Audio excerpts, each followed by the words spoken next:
For lots of reasons, data hygiene is important. One of the key reasons is for insight and analysis. If you're undertaking any kind of analysis, segmentation, profiling, lifetime value calculations, building predictive models, any kind of insight or analysis requires the data to have been, first of all, cleaned, hygiened, and basically turned into a single version of the truth.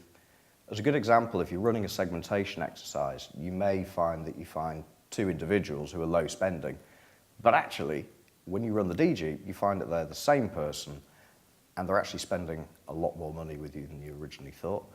Your way of segmenting and campaigning to that individual should be changing, whether they're a low spending customer or a high spending customer or somewhere in between. You can then develop different tactics, different strategies in order to increase their buying from you. You can only do that if you know that you have a single version of the truth, that you have a single individual and all of their transactions gathered under that individual, rather than having 2, 3 or 4 versions of the same person, all with what appears to be low spending orders.